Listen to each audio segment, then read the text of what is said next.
Okay, I am Penny Nelson, Providence Soapery 62959, and this is part 3 of Patchouli Rose Soap and Lavender Goat Milk Soap Spring Cooking Session. That is my alarm to go pick Josiah up from school. But I wanted to show you what was happening with this soap. Now that is what I would call a soap butt. Looks like a baby butt, baby bottom. Maybe that's naughty of me, huh? So it normally doesn't cook this fast, but I think because I heated the oils up a little more, it forced it a little more. So we are an hour into the cook, and I am stirring it down. See, that looks pretty done. Except the middle. Pretty done. But I'm gonna have to leave and go get Josiah and come back. So I'm gonna stir it down and leave it cooking. Do you see that glossy look to it? Let me show you.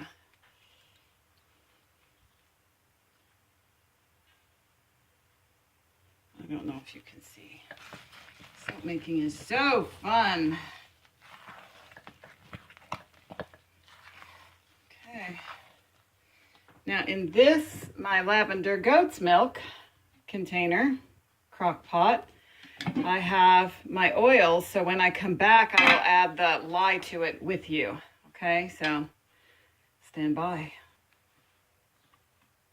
So it takes 30 minutes to pick up Josiah. And I'm gonna stir the soap.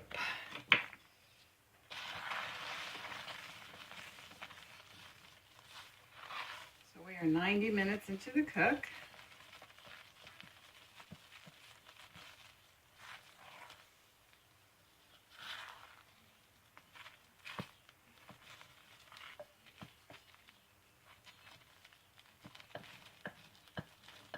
About to mix up the lavender goat's milk and start it on the cook. So I guess I'm gonna be up late tonight. My goal is to be in bed by 9 and wake up at 5, but I'm not sticking with my goals. Do you have any questions about soap making? I might know an answer.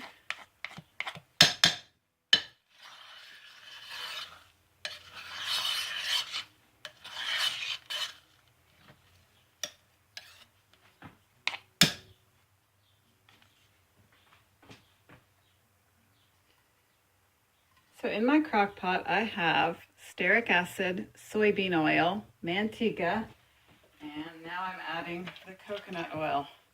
And Jisha, I think it might be the first video of these 3 that has the free recipes on it, because I'm having technological difficulties. But I do have my free recipes on there. Or if you have any questions, if I have time, I will answer them. I'll do my best. Or you could have a soap making class for $50. And that includes 2 pounds of soap. So let me know if any of that stuff interests you, or if you want to buy some soap. So I've got my crock pot on low, and I am going to add my lye water. Hitting the pause on and off button with the pink gloves on is pretty difficult. So that's what this one is, 100 degrees. And I'll tell you what the lye water is. The lye water is 118, and you have to be sure to stir it properly. And this is your disclaimer. You need to be responsible for yourself and take care of yourself. Lye is a dangerous, caustic material. You cannot make soap without lye. So you would need to take all your safety precautions, which I am not telling you about because you are responsible for yourself. Disclaimer, disclaimer. Now to make hot process soap, you need an immersion stick blender.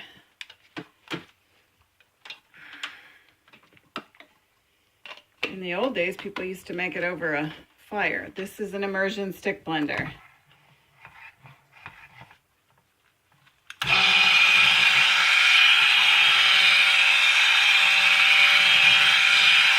You would not want to splash onto yourself or in your eyes or anything. That would be a bad plan. It would hurt you and there would be consequences. So you keep your immersion stick blender down. I'll bring you back once it's blended. Now also, I do want to tell you that this goat's milk soap has a water discount. That's how you add the goat's milk. I use dry powdered goat's milk. I discount my water about 100 grams, 114 grams, and add dry powdered goat's milk to it. And then I will add it at the end of the cook after it's down to 160 degrees. That's when you add your fragrance and your essential oils, in my opinion, but you can do whatever you want. And that makes a really nice, white, creamy bar. And lavender, everybody loves. So now my bar is called Lavender Goat Milk. So this needs to be thick. Oh, I see a hair that I want to get off of there. This needs to be thickened up a little bit. That is from my dog Lucky.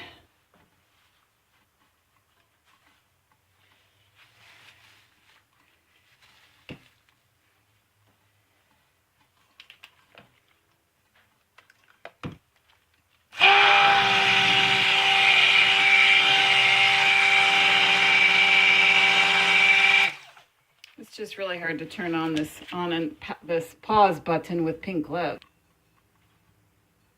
Well, today it doesn't really seem to be thickening up as much as it normally does, but I am going to go ahead and cook it this way.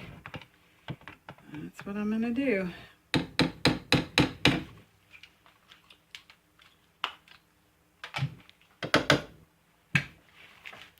And before I tear up my blender, you should always have an extra immersion blender on hand.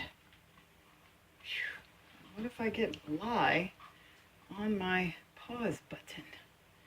That's no good.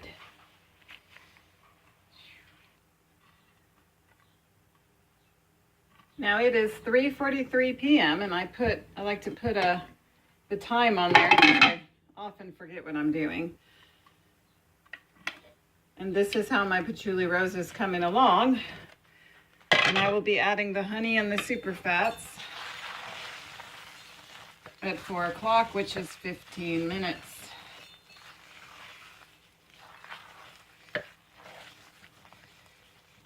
Now I've put my rose petals in my super fats to soften up, but it is a little bit exfoliating. I think I am also going to give you the recipes again, because I like to be able to say that I give you a free recipe, but you know, you really could make your own. You just go to SoapCal and put it in. If I can do it, you can do it. And bring you back in a minute. All right, so this is my kitchen. We've got the soap cooking over there, and we are 2 hours into the cook on the patchouli rose soap. And I've got my super fats here that I have to add honey to. Okay, so we're gonna need 75 grams of honey in here. 75, 75, 75.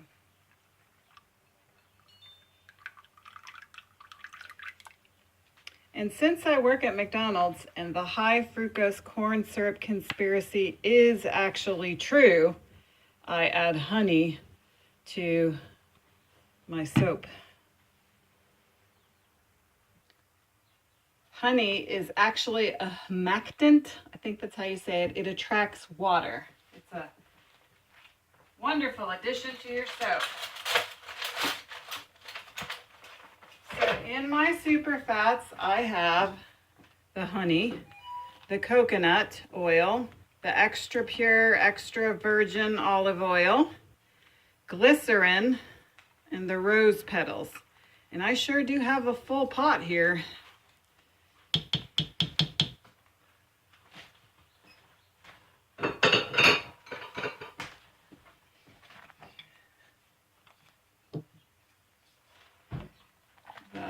honey gives it a golden color.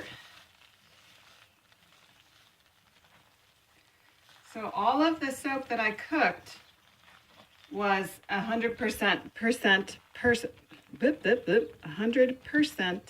saponified, and it is completely saponified. And so the super fats that I just added, that's your additional moisturizing conditioners for your skin. And this process is what makes hot processed soaps so superior to mass-produced supermarket bars, I call them. So we're gonna give this another half an hour to cook the super fats into it, and then we're gonna start the cooling process. I do not add any colorants or anything to it. We just kind of go natural there. I like complete. And when the soap cools down to 160, and if I have space on here, I'll show you how I do it. What I do is I take the crock out of the heating thing, and you can leave the lid a little ajar. But the part that's exposed to the air, it's going to get hard and crusty. See, it cooks at about 190-ish in this crock pot. It could be different in different crock pots, but that's what's happening here today in the soapery.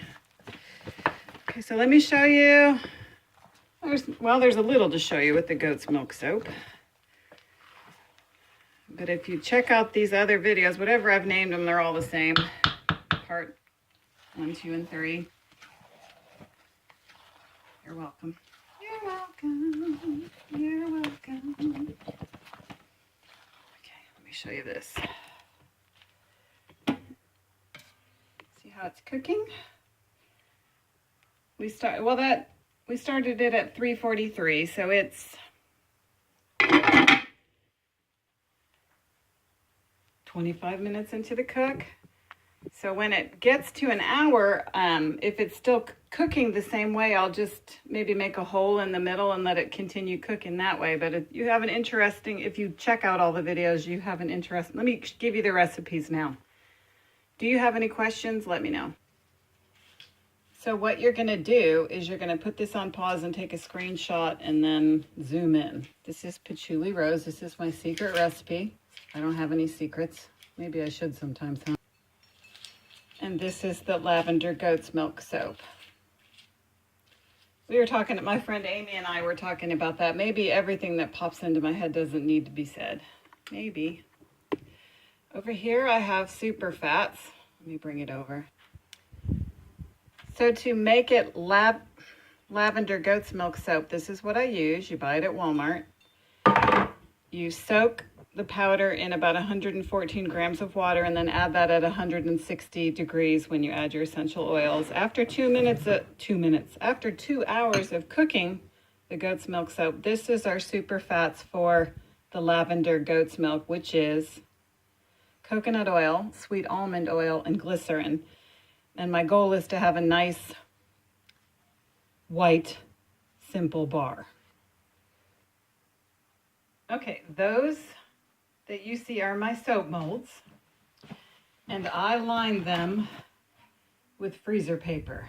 So that's going to be the next item on my list, is to get my molds ready. And my soap has gone through the half an hour extra cook with the super fats, and I wanted to show you this type of thermometer. My soapy trainer, Kimberly McNutt at Essential Soap, said you need to use this kind of to cool it, and you have to do like so to confuse it. And if you look, we're still at 180, so we've probably got an hour or so to wait before it cools down to 160, which is when I'm going to put my essential oil blend in for my patchouli rose soap. So I just gave it another stir to make sure everything's nice and incorporated in there. And I thought I would show you the goat's milk soap at 50 minutes into the cook. That's what it's doing. So I'll give it about 10 more minutes and then I'll make a decision on how I'm going to stir it. It's awfully fun to stir. And that's what I mean by you want to leave your lid ajar. And I put my note so I know when to check it.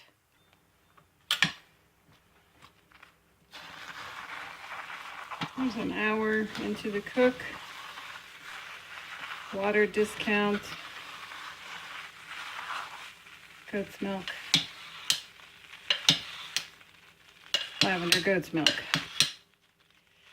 This is the crisscross method. So I think we'll gonna make a hole in the middle there.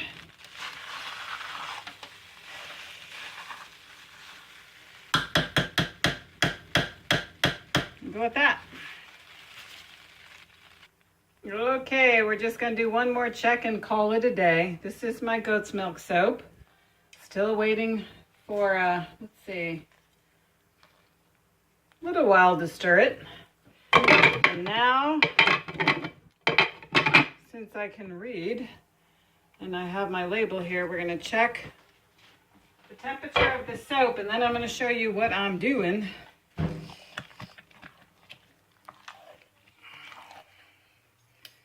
Very funny. Check the temperature. Oh, we're gonna run out of space, so I'll say goodbye. Because those I'm watching much more clever soap makers than me. Of the flamingo situation.